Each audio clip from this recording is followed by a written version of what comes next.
So welcome everybody to our session here at the Berlin Science Week on behalf of the ETH Zürich, that's the Swiss Federal Institute of Technology. We are here to present to you how science can work in the service of humanitarian aid, and the title of our session is Rethinking Humanitarian Aid. We will have 3 case studies that we will show to you of work that we're doing, and it will be followed by a panel discussion with our panelists, who I will introduce shortly. Can everybody hear me? Is the audio working? Yes, I will continue. So, rethinking humanitarian aid, specifically with the help of scientific knowledge and scientific methods. But let me begin and introduce our session by explaining the work, the exact type of work that is being done in the humanitarian sector, and what we focus on. So, of course, all of you are familiar with it from the media. Let me make it more specific. Humanitarian work helps people affected by crisis. So it's about people, and so you will see scenes like these. These are all photographs from MEDER, a specific organization, but this is typical of work that's being done by many organizations you've heard of before. So what we're seeing here are scenes from migrant camps and health clinics and so on. Humanitarian assistance is about saving lives first and foremost. It's about alleviating suffering. It's about relief and recovery during and after man-made crises and natural disasters. And it's also about preventing and strengthening preparedness for when such situations occur. It's not always just reactive, it is proactive. And of course, it's about caring for the most needy and vulnerable people in the world today, maintaining human dignity. I want to become more specific before we start talking about how science plays a role in this. So there are very typical types of programs that are delivered by humanitarian organizations. There is medical programs in which, of course, clinics are run and medical care is provided. So the humanitarian workers are providing nutrition, they're providing health care, and counseling. The second type of program is called WASH, in which water and sanitary facilities are provided for people in need. The specific type of work that is executed there are wells being drilled, boreholes, the construction of latrines, which is closely related, of course, to the medical care, because sanitary conditions are essential for good health.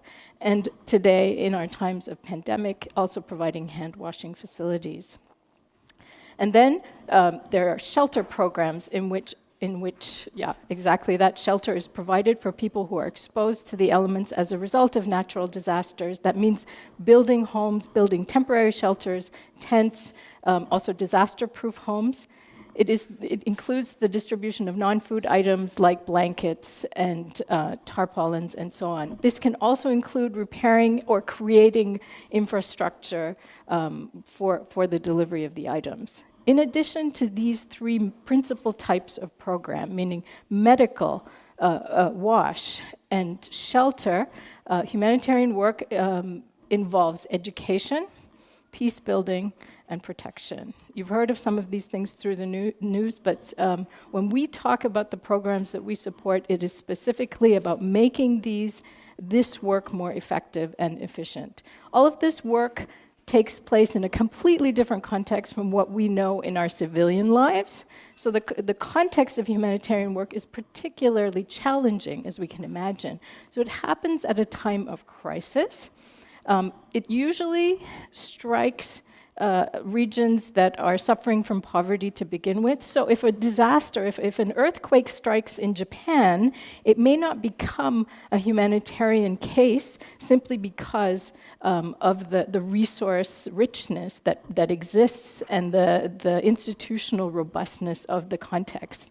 Humanitarian work takes place in poverty-stricken regions where that are resource poor and where the institutions are not as strong. Of course, we struggle, or the aid workers struggle with corruption, with chaos, and conflict and violence. This results in limited access to the people in need. So you can't just go there. The challenges to actually getting the work done means first establishing access, a huge challenge. The people that we work with, or the beneficiaries there, may not have the education the educational levels that exist in richer parts of the world, not out of any fault of their own, but places that are stricken by chaos and by conflict tend to have low infrastructure for educating the population. This is a challenge for aid workers who are trying to function there. Infrastructure is often destroyed or simply does not exist, and of course there are environmental challenges. So before we start talking about the solutions that science can provide here and support in the work, I want to give you an overview of why we even have to see the moral imperative for this work to improve. Contrary to what many of us might think when we hear media campaigns to please contribute to humanitarian efforts in times of crisis, when an earthquake occurs or when there is conflict and crisis in a region, humanitarian funding in the world as a whole has been steadily increasing in the past decades. So we're talking about a huge amount of resources being poured into the humanitarian sector. And the first graph that you see here comes from a publication by Professor Carbonnier, who is the vice president of the International Red Cross. And he is actually starting up the field of humanitarian economics simply on the premise that the amount of money going into the system is increasing dramatically over time. And here you can see another picture that goes a little bit further. I don't have data from the last 7 years, but you clearly see the trend. Emergency funding has risen tenfold in the last 14 years. So any impression you've had that there is no money going into these projects, it's simply not true. That doesn't mean that the challenges do not exist. So let me try and explain to that. The biggest donors are not you and me. They're not private people who are opening their purses. These are institutional donors. These are nations. And you can see an overview right here. Nevertheless, if the good news is that more money is being directed to need in the world, the bad news is that it's simply not enough because the need is growing faster than the resources are being provided for that. So if you see here the data from UNOCHA, the people in need are shown in red in 2021. That's 235 million people in need. But funding has been targeted for much less than that number, 159 million this year. So there is a difference. And we've seen it growing over time, as the trend will show. So 79% more people in 2021 than 2019. This is obviously a great deal of pressure in the system, even as the resources poured in increase. So we talk about a funding gap. We face a dilemma because the work is increasing exactly at this pace. The resources are increasing, but not enough. So the needs are growing. The needs are bigger than the funding that's going in there. So what are the things that we can do faced with exactly this dilemma? So the speakers here today, the ETH and its Humanitarian Operations and Supply Chain Management Lab, the other lab that will be presented here today, the scientific work is addressing exactly this gap and this dilemma. We come to the conclusion that there are only 3 things you can do if you have a funding gap and you have increasing need in the world. You can either reduce the need. Politicians are working very hard to do this. So nevertheless, if you look at cases like South Sudan, where humanitarian organizations have had missions there for over 30 years, they're basically a permanent fixture in countries like this. Reducing the need will not happen quickly, and it may never happen at all. There are many success stories in humanitarian aid. Doesn't mean we really have the influence over the original need. We don't see that as the most promising initiative, although we should not stop trying. We can increase the funding by all means. and Dr. Paris will talk about that later. If you have a system that's inefficient, our experience as industrial engineers is that pumping in more resources does not improve outcomes. And that's what we will be showing today in more detail. Our attempt or our strategy for this is to make the money we have go further. We are supply chain management engineers, and so one of the ways that we describe our work is saying doing more with less. So this is what we will describe today. Here are our three speakers. I'd like to introduce Lea Rusch, who will finish her doctorate. I'd like to call her Dr. Rusch, but legally I'm not allowed to, but she will finish her doctorate in February. She is actually not an industrial engineer, but she used scientific methods as a psychologist to support more productivity in organizations. She targets better behavior to make the work better. So she will be showing you in detail how to measure and model the behaviors of people, and then testing these effects to improve leadership. So Lea will be our first speaker. Our second speaker will be Dr. Andrew Paris. He's Process Excellence Manager at MEDAIR, a small NGO in Switzerland, close to Geneva, and he will be talking about improving the system of work itself. I described the three types of programs.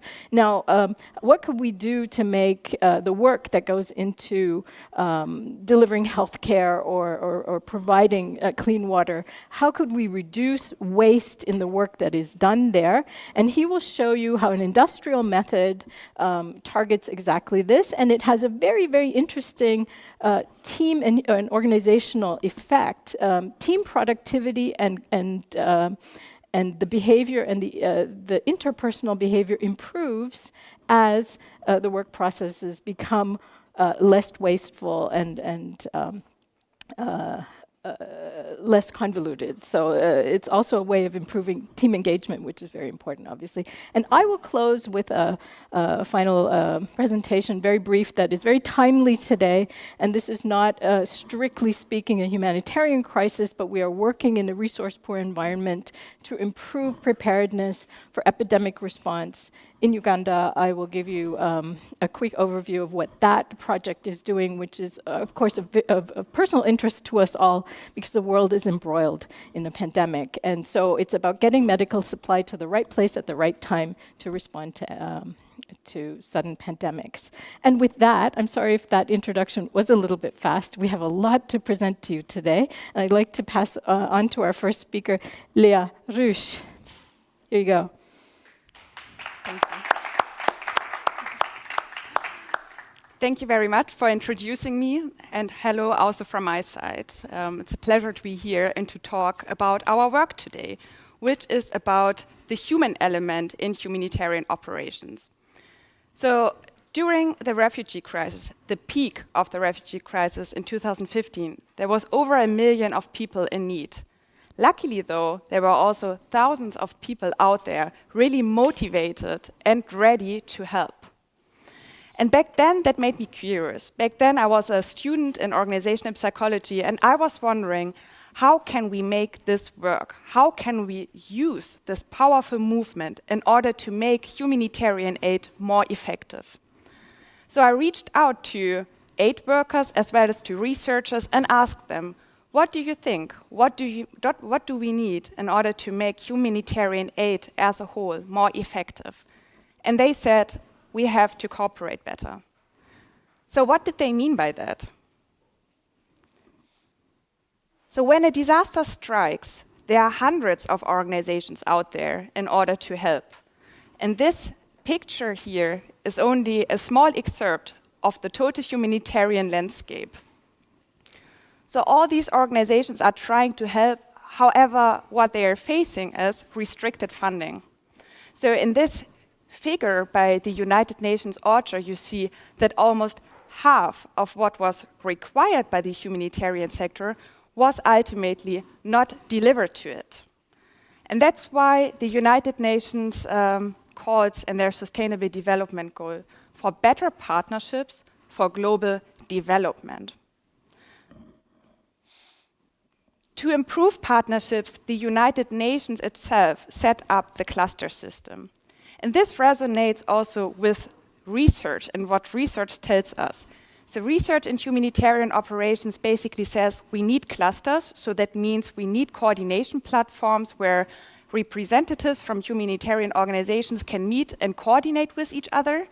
And we furthermore need a cluster lead, so an organization and persons coordinating this information exchange and resource exchange between the organizations.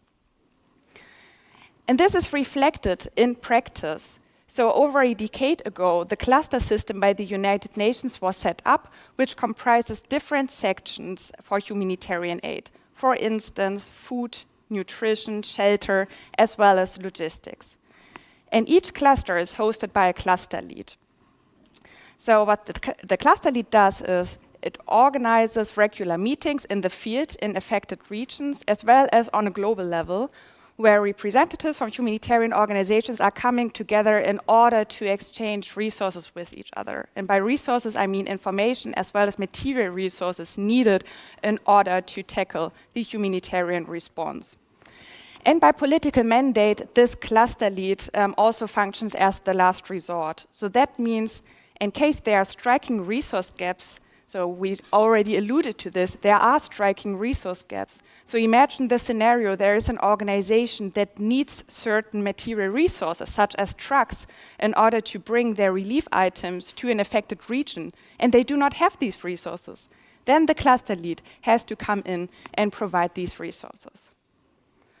So what you see is the whole system is in place. We have a system that properly works and is there in order to facilitate coordination. However, what we see is that coordination is still one of the biggest challenges to successful humanitarian aid. So the earthquake in Haiti in 2010 was one striking example where coordination between all these aid actors didn't really work out. And it even became labeled as a huge failure in scientific case studies. And that led me then specifically to the question, well, how can that be? Why is cooperation still so difficult, even though there is a system in place that is there to facilitate coordination? So there may be something in it, perhaps the human element, that is driving the difficulties shaping cooperation. So in our research, doesn't come as a surprise, because I'm an organizational psychologist, I wanted to examine how the humans in the system working for humanitarian organizations and in aid teams, how they shape humanitarian aid as a whole, operations outcomes. And by operations, I mean tangible numbers, everything that is measurable. Basically, how many beneficiaries were served and received help, and how efficiently and effectively did they receive this help. So this is the approach of my research.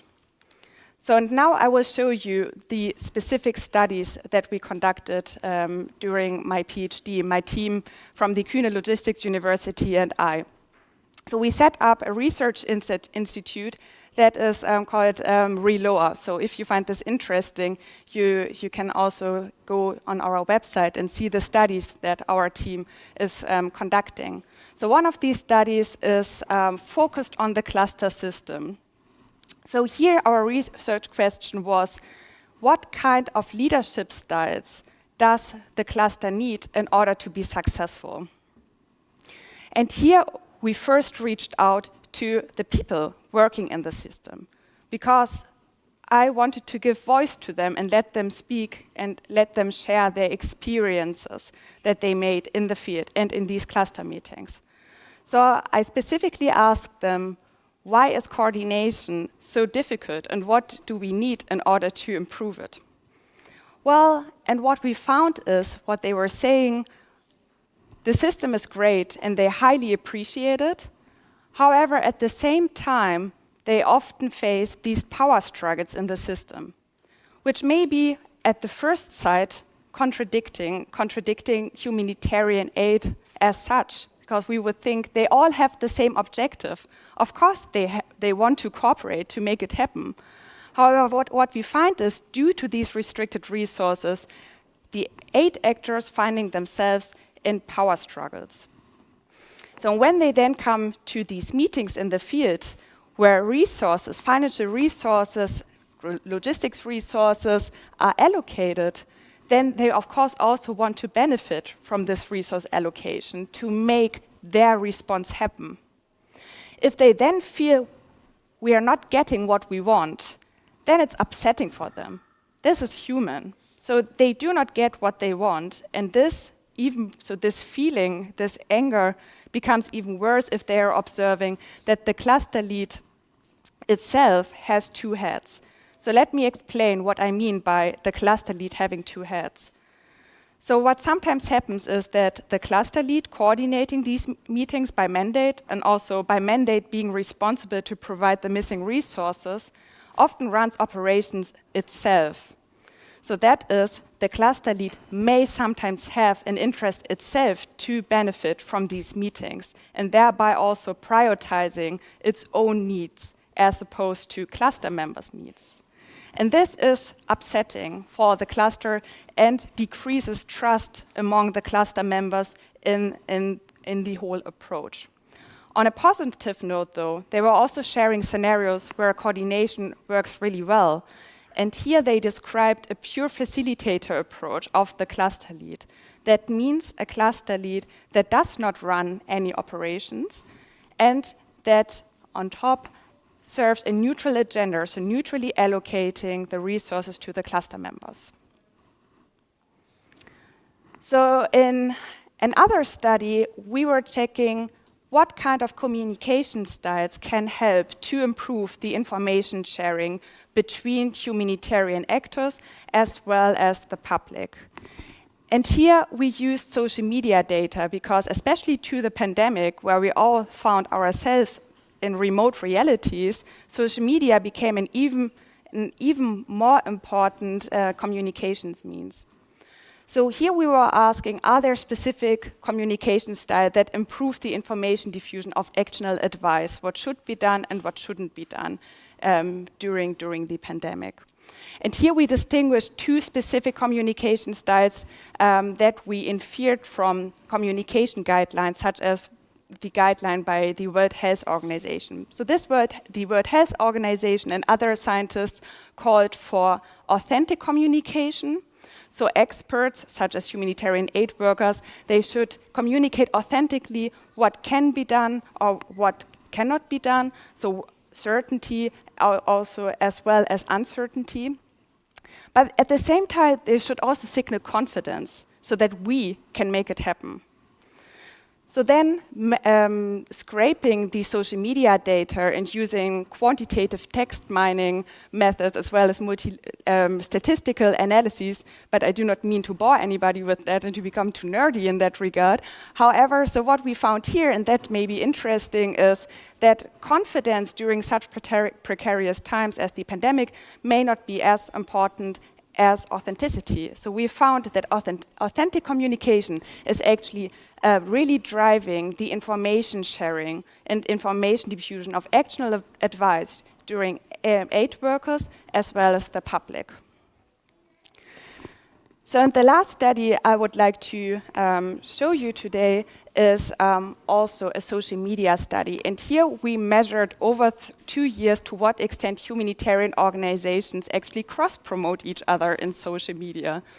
And what we find is that the cross-promotion, unfortunately, is still quite low.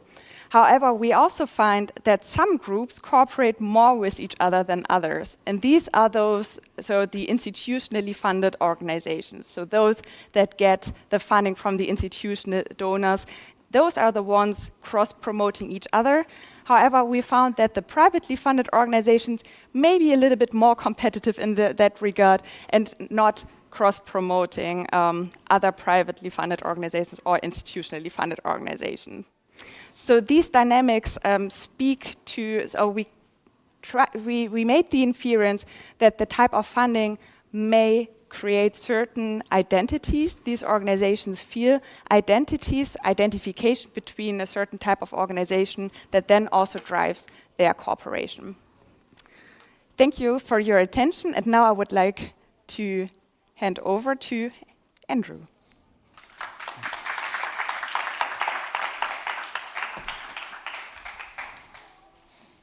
All right, thank you very much. All right, so my name is Andrew Paris again, Process Excellence Manager at MEDER, a humanitarian NGO based near Lausanne in Switzerland. And I guess it's up to me to get there. There we go.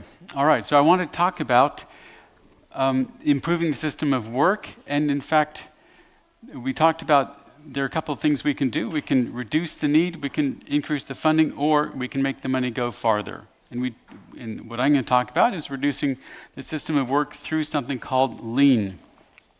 Now, some of you might ask the question, well, what is lean? We'll talk about that. So most of the private sector, many parts of the public sector are very familiar with what lean is. It's what enabled Toyota to become the leading car company in the world. It's also what Google, Amazon, and you can see a number of companies who are famous for doing lean have done to grow their market share, grow their profits, empower their people also. Specifically, according to the Lean Enterprise Institute, there's this definition of lean that it is a way of thinking about creating needed value with fewer resources and less waste. It's also a set of practices consisting of continuous experimentation, and that's where the scientific part comes in order to achieve perfect value with zero waste. So to rephrase these a little bit, we could say lean empowers and expects people to improve how they do their work through the scientific method, we'll talk about that more, of continuous improvement in order to reduce waste and increase value, the value that a company provides to its customers, or in the case of humanitarian work, to the people in need, or people who are in crisis, whom we're serving. Lean also has the double benefit of reducing the burden on people. It's a very heavy load to not have enough resources and to have so many needs out there, and to have so many crises that are coming our way. Bubu talked initially about some of the challenges that we face in the humanitarian context. This will help reduce the burden because we're not stepping over our own toes in order to get the work done. So we're reducing the burden on employees, promoting their creativity, and also learning within the organization. So what is the scientific part of lean? It's basically this way of formulating a hypothesis about what will work and then testing to see if that hypothesis works. This is the famous plan, do, check, act cycle that was developed by Edwards Deming. And in the plan part of it, basically what one does is define the problem. The problem is the gap between where we are and where we want to be.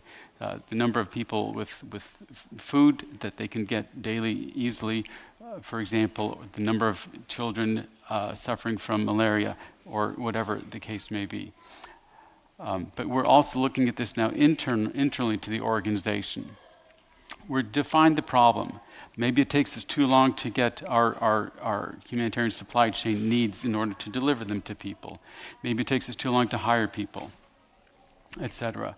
We measure the way things are currently happening. We analyze it, understand the root causes, and then we put a plan together for how to act, when to act, who's going to do what, all those things we normally do in our planning, and then we implement. We make the change.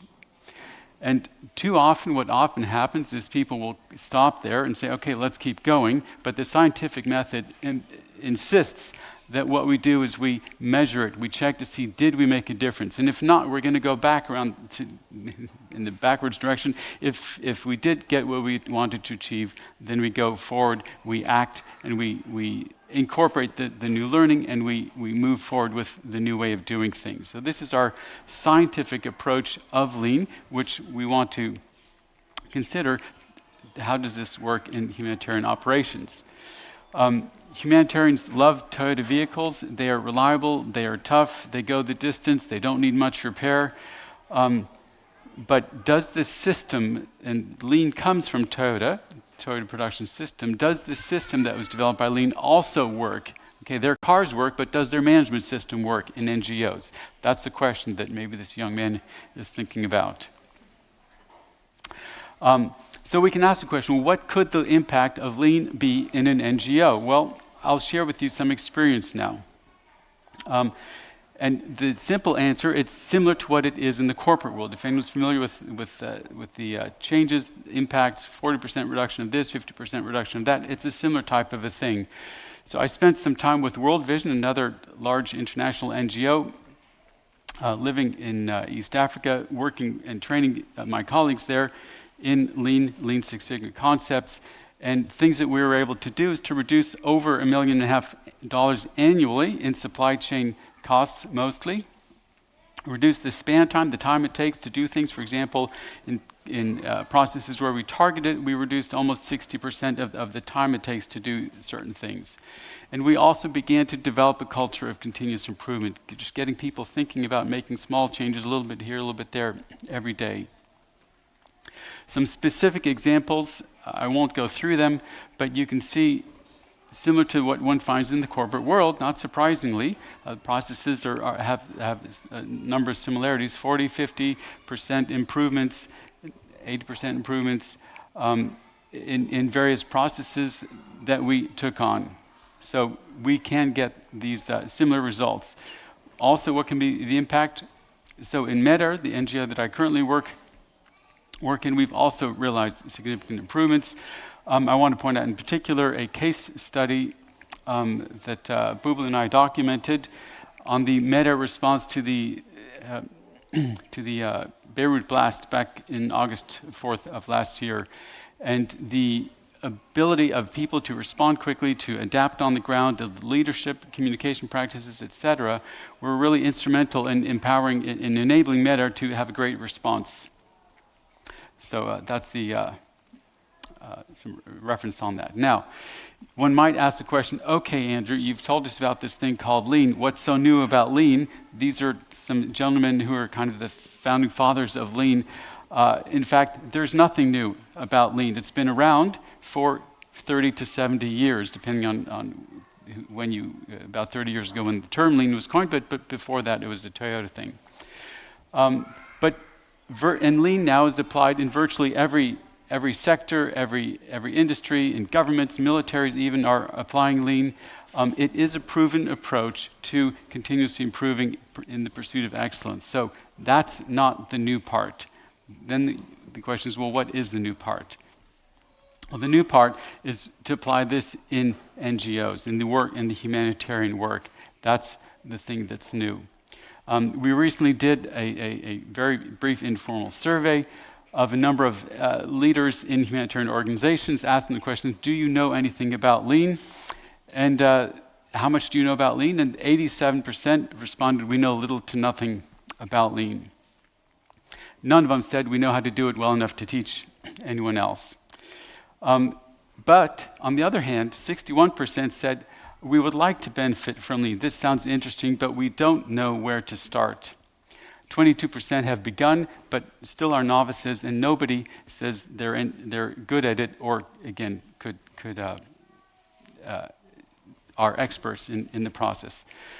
But there's an opportunity here where we could light the fuse and get this rocket going if we can apply Lean and really have dramatic impact in the humanitarian sector and development sectors as well. So there's an irony in this, and this is the irony. Development and humanitarian principles are very similar to Lean principles. So let's go through a couple of these, and we'll go through them now. So the first fundamental thing that you learn about when you're going to do development work or humanitarian work is you need to show respect for the people. You treat the people you're serving with dignity, and you are there to serve them, not to tell them what to do. You're not there you are there to provide value to them. You're not there to tell them what to do. You're not there to do things for them. The people who are in need are the people who are experts in being in poverty or in the crisis. They know what the problems are. They often know what the solutions are. We need to ask them. We need to involve them. We need to work with them. In humanitarian work, in development work, we're also trained to do things as simply and easy as visually as possible. And it's a great picture here of a mid-upper arm measurement for malnutrition. It's a color-coded, very simple technique that almost anyone with a little bit of training can do. It's a simple approach, and that's one of the concepts of lean, interestingly. We build people up. We build people up in order to empower them to make their lives better. And inside of an organization, we want to build up employees to make their processes better, to make their work better. And it's this last point here: create, plan, as we talked about, experiment, and monitor the outputs, monitor the impact that we're having. This is what NGOs do day in and day out. They monitor, they evaluate, and the cycle, they do that again and again to see, is the intervention working? Are we having the desired impact? So the irony is, NGOs aren't doing this in their own work. They're not applying the principles that they apply in the field in their own operations. But at the same time, it's not just irony, it's also an opportunity. Because, and I've found this to be truly the case, NGOs will also more readily understand and accept and be able to say, yeah, this lean thing, this makes sense once they hear about it.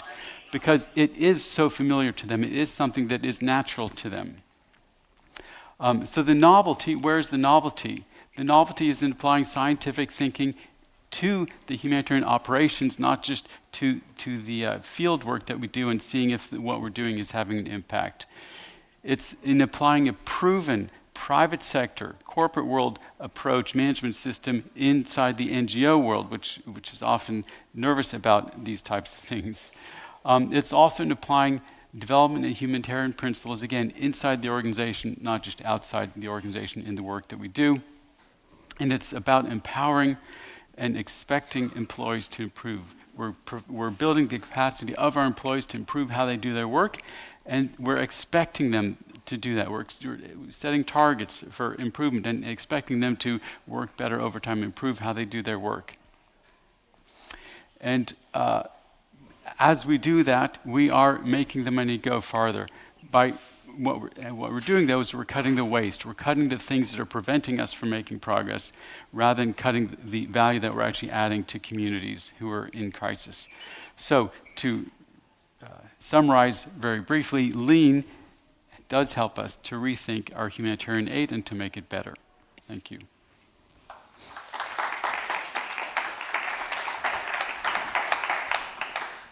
So thanks, Andrew. I just want to remind the audience here in the room and also out in cyberspace that after my last presentation, we will go over to a panel discussion, and we encourage you to submit your questions to us, because I realize this is very complex material and that we cannot explain all the details in the presentations itself, so we encourage you to ask focused questions. But we're definitely seeing after the first two presentations that there is great potential, and projects have had success in applying evidence-based scientific methods to what we call the work of the heart. When we think of helping people and humanitarian aid, a great deal of resources, but also a great deal of good intentions are being poured into this system that has become an economy of its own. But we believe that scientific methods can serve to make good intentions go further. So let me provide a last example from our own humanitarian operations and supply chain management lab at ETH Zürich.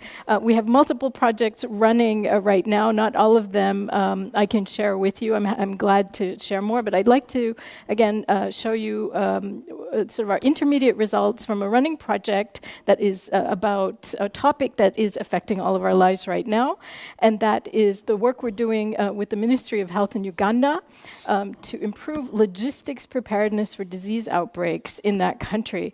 And what many of us don't know, and what scientific evidence-based methods do reveal, we can look at a system and we think we understand it, but we don't. But logistics as a function in humanitarian organizations can consume up to 80% of budget. So the budgets that I showed you that are now running in the billions of dollars, if 80% of those are logistics and the logistics is not working well, the money is not going as far as it can, and it's really not about corruption or overhead. Those are two myths we'd like to address later, but there's potential for improvement to make the processes work better, make the resources go further. This is why we are paying attention to this and putting all of the resources, the brain resources of our ETH lab behind behind it. So the problem we are addressing there is something very specific to this country. Because of its geographic location, because of the conditions in that country, mostly the proximity of human populations living near animal populations, also the migratory patterns of birds. There's a great deal of zoonotic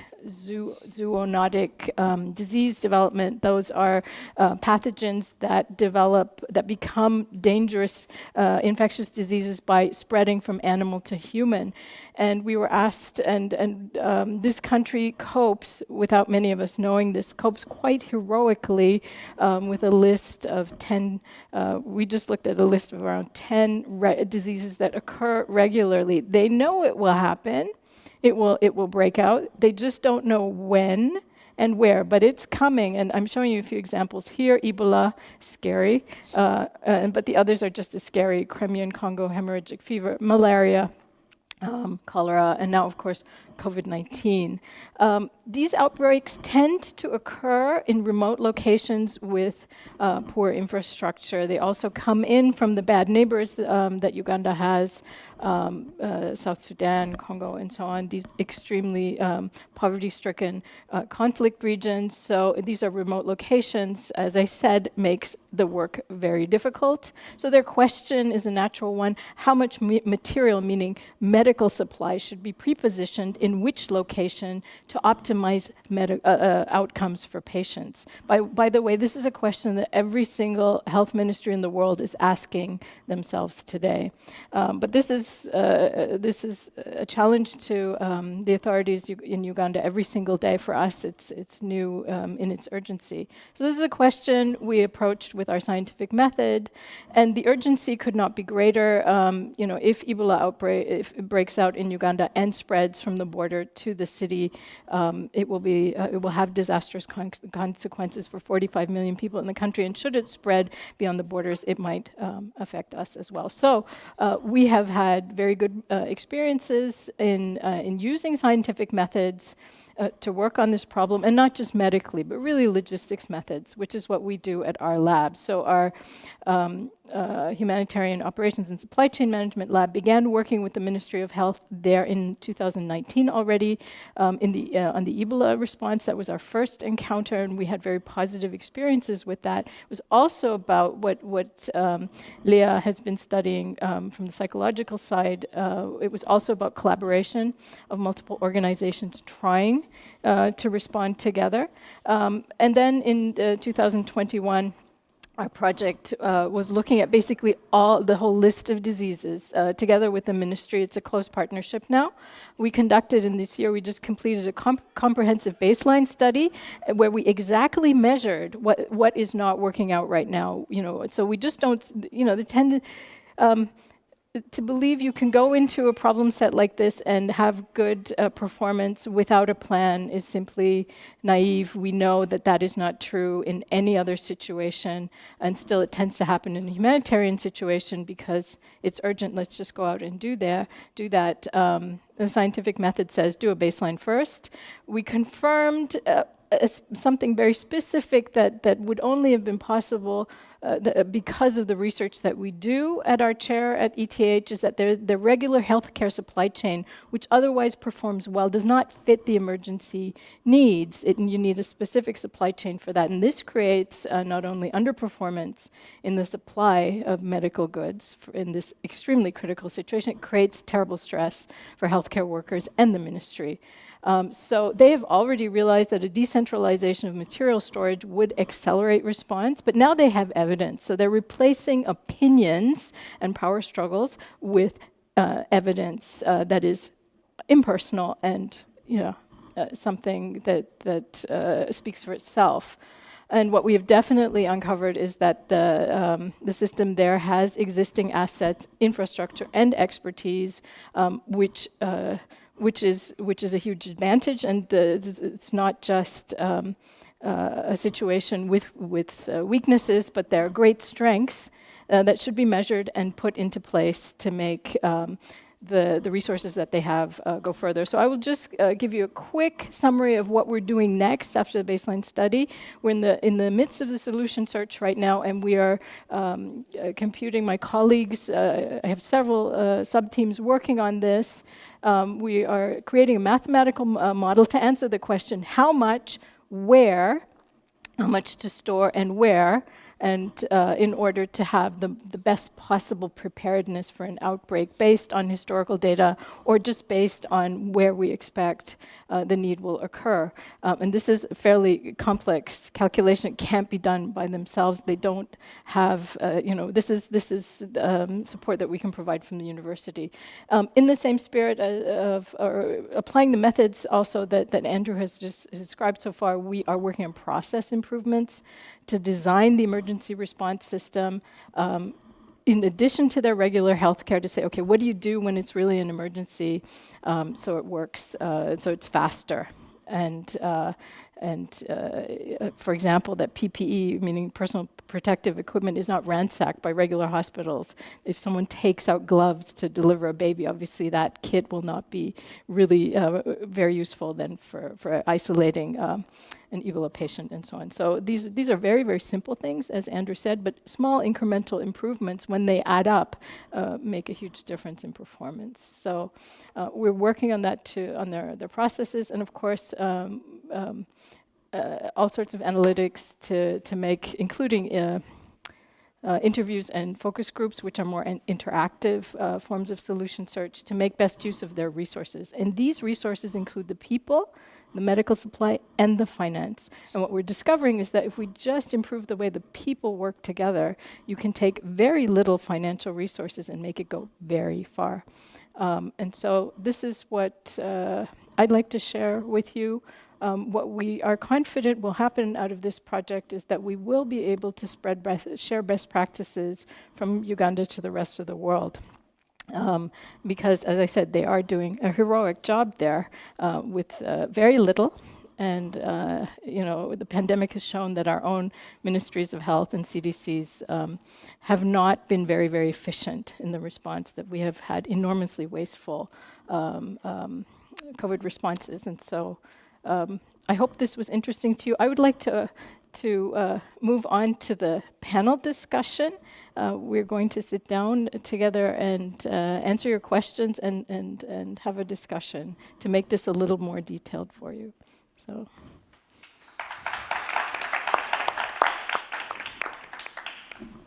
Do we already have questions from the audience? Yes, hello. Thank you very much for sharing your thoughts and insights into this matter. Quite a lot of it was new to me. Thanks very much for that. You addressed the people factor, all three of you. But is there also a technological development you would crave for? I'd be interested to hear from all three of you. Are there certain technological developments, maybe future developments, but certain developments that would aid your particular work in the countries of need or in the regions of need, or in a more general sense for logistics, for example? So are there technological assets or new developments, new tools, new methods, new toys, machines that could aid your particular work? The future. Do you want to take that? Well, I'll try one. I mean, if there's a technology to get people to be kinder to each other, that would be a great place to start. Transportation is one of the primary challenges that we have. So getting goods from one place to another, getting people, for that matter, from one place to another as well. The communication infrastructure also is a big challenge to us. So internet capabilities, those types of things.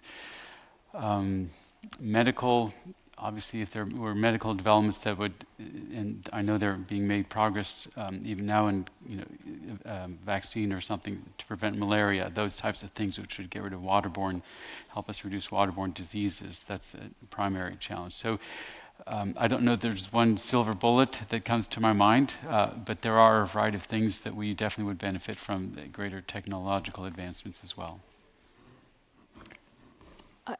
I would add to that I resist the temptation to look for a silver bullet, and technology is a tool. If it is not used, and this is something we know from the for-profit sector, we know from industry, and we know this from almost every other context. If we have toys and we don't use them and we don't implement them, the value will be zero. And the investment you put into that asset is zero. So we dream of IT systems, we dream of drones, with the exception of medical breakthroughs. Okay, a vaccine we will always need, better forms of water purification and things like absolutely. But certainly from our logistics background, what we're seeing is if people, if we have processes that work better, and we often don't even have visibility of the whole process. But if we could just see where they break down, where are the bottlenecks? Where does the communication stop? Where do we lack the understanding? Where do we lack the information we need to make a good decision? So if we could just make the system better that way, we're seeing excellent results with low tech. And what we saw in our Beirut case study is that, and just now, I think it was this morning or yesterday, this week, I had a focus group with Uganda, and they were saying, Bubulu, we have WhatsApp, and we organized the last mile distribution with WhatsApp. And our Beirut case study said, things are changing so fast on the ground, and everything's destroyed. They can't dial into some big fancy IT system that might be set up in Switzerland. They're using their phones. They're using cheap, fast, easy technology that everyone can intuitively use without training. That's what we need. We don't need, plopping a drone into an office does not solve anything. We have to have a process that turns the use of that drone into, actually creating more material availability in a certain place. And that's like a multifunctional, cross-functional task. So please, let's stop. And this is true of all of us. Let's not think about silver bullets. Let's think about the system. If I may add something to that, especially in regard to communication. I mean, it's quite obvious that there are so many communication technologies out there and platforms where humanitarian aid workers can exchange information with each other. And that is very quick information. So wherever they are, they can quickly capture this information, whether it be if they take a photo, for instance, or writing a message, and they can upload it, for instance, to social media or to a WhatsApp group. So I think one of the challenges here, again, is of having so many technologies, which is, of course, on the one hand, an asset. On the other hand, though, there need to be authorized people also that filter these information and that, again, provide an infrastructure for this communication exchange, perhaps bringing all these information again together in a platform and making it available. It's extremely challenging also to distinguish reliable information from unreliable information. So that as one insight that I also retrieved from cluster meetings where this is highly discussed and where people are in charge information offices in order to filter these information that come in via technology. So in regard to technical innovation, so it's great to have it and to have this exchange, but it also needs then so the challenge is to establish or to structure it again. So. There are two questions here from cyberspace. There's one that I can answer very quickly at the top, and the second one I'll pass on to you, Andrew. The first one is, I don't know if you can see it. No, you can't. Do international humanitarian organizations and agencies have logistics or supply chain experts on their payroll? If not, why not? The answer is they do. And so that simply exists. We're seeing also in the past, Leah helped me, but definitely the past 10 to 20 years, a professionalization of logistics in the sector. And we're seeing very mature and sophisticated and brilliant managers dedicating their lives to making this better. That has definitely, and the simply the existence of the logistics cluster pays tribute to that. So yes, there's specific know-how being built up there and organizational roles made for that. So yes, that exists. And some of them are coming from the corporate sector. And some are coming from the corporate sector too. So the other question I think is very interesting, very controversial question straight out of the media today. It comes from Deepak. And he says, lean has been criticized during the COVID pandemic when there were stockouts. Just in time was given the blame as the factor for low stocks. How can we tackle these issues, Andrew? Is this a solution or is this the problem? Well, I know you can talk about this one also. Maybe you have something to add to what I say. So lean helps an organization become more flexible, more adaptable, more able to respond quickly to shocks to the system. And certainly COVID-19 restrictions are a huge shock to the system. Yes, the goal is to reduce your inventory in order to make the organization more efficient. If an organization is ready and able to respond to shocks, then they will be able to respond to COVID-19. So it's made organizations more flexible. The thing is, having a supplier in China a long ways away is actually not a terribly lean thing to do. So rather having the supply chain closer to you. So if you look at Toyota and where do most of the parts suppliers in a Toyota factory where are they located? They're mostly located around the actual factory itself. So they're actually practicing what they're preaching. They also have strategic stocks, which is something that's not talked about so much here. There are strategic stocks that the companies do have in order to address the potential crises that may occur, and those will then help them through.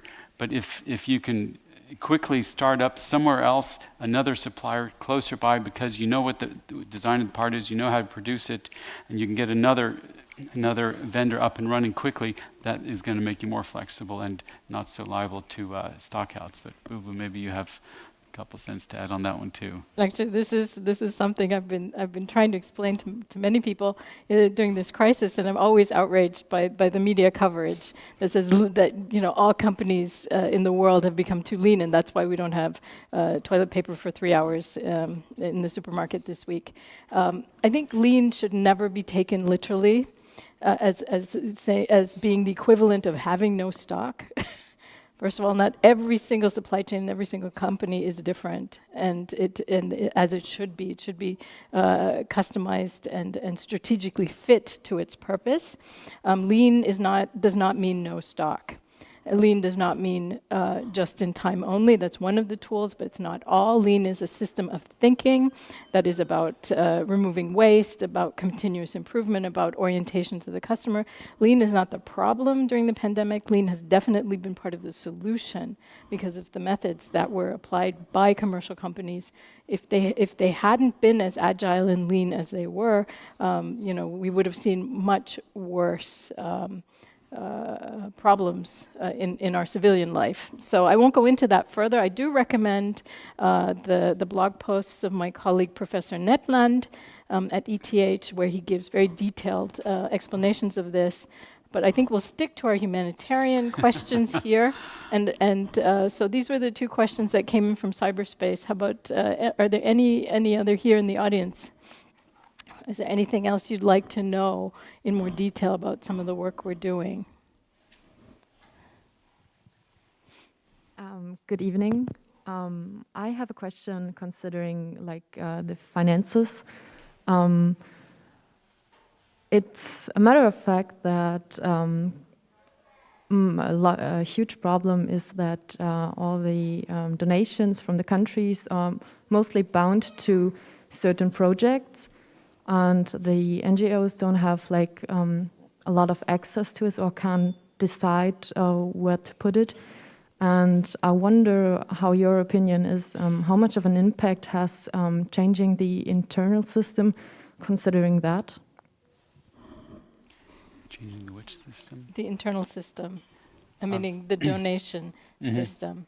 Do you want to take this? I know that there's research at your university. Yes, Lea. yeah, exactly. My supervisor, Maria Mizu, she's Yes. doing research on the type of funding organizations receive and what kind of impact that has on their performance. So, and I think one highly criticized type of funding is the earmarked funding. Pegged funding, exactly Yes. what you mentioned. Exactly what you mentioned. So where organizations receive a specific purpose, they have to execute in regard to that. So they get the money to do something specific with it, and that can be in that regard destructive, because very often the organizations may need the money for something else, and they are the ones who may better know what this donation is needed for.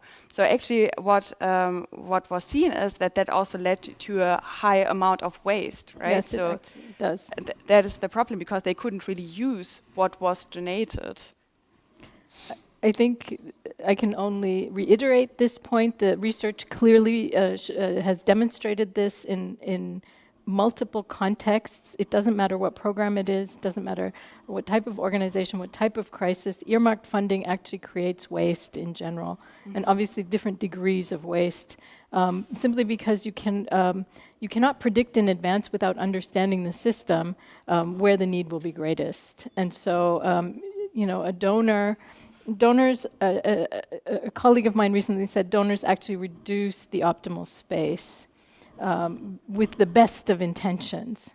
And this is where science is so interesting and so revealing. When we take our scientific methods, we realize we had the best of intentions. It looked intuitively correct, but we create so many unintended consequences. And earmarked funding, I think, comes from lack of trust in the organizations. We believe the organizations are corrupt, or we believe they have way too much overhead.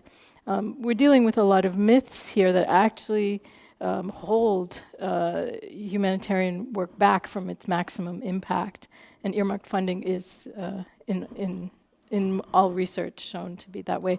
Could give many, many examples, but I won't go into that here. Yeah, and I would say part of the solution to that is for the institutional donors to have the understanding that life in the field changes, and there are these things that are unpredictable. We don't know how things will progress over the year. COVID may strike us, and we need to respond to a different crisis than we thought that we originally had, or there floods come, or whatever it is. In my experience, our donors are as flexible. Try to be quite flexible. They have a certain commitment. They have to be responsible to the taxpayers. The taxpayers give the money, and they say, look, you're going to feed this many people. You're going to try and reduce the incidence of waterborne disease by this much, and that's what we work towards. I'll say on the other hand, there is a benefit to having a goal, to something that we're working towards, something hard, because the alternative would be, well, here, just go and do good. But if we don't have targets, if we don't have specific objectives, honestly, maybe we might not we might not work as hard as we otherwise might in order to achieve those specific goals. And if you remember the chart up front, the unmet need is huge, and the met need is actually quite small. So even if we're not meeting, we're never going to meet all the unmet need. We're always only going to meet a part of it. Is that the absolutely most important part? We don't know. We try to find that. That's what we try and propose to the institutional donors, and we work on that. And then when things change, we do ask them, can we change this? Can we modify this? And when COVID came around, we saw that most of the institutional donors were very ready and willing to modify, to say, yes, you can do this. Propose us what you want to do differently. Change your targets. Change how your budget proposal. Give us a new thing. And most of them were quite willing and flexible to work with us on that. So I think it's not all bad. There are challenges that it creates, but there's also some good side of it, that having specific objectives and working to achieve those is something that motivates an organization to perform well in spite of the crises. We have a question from cyberspace, and it comes from Gaurav. He said, currently, where supply chains are failing as an effect of post-pandemic, we're almost done, by the way, we're out of time. So he says that supply chains are failing in the pandemic. Isn't it the best time to develop chains with partnerships of NGOs and corporate, so public-private partnerships? What is your opinion on that, Well, panel?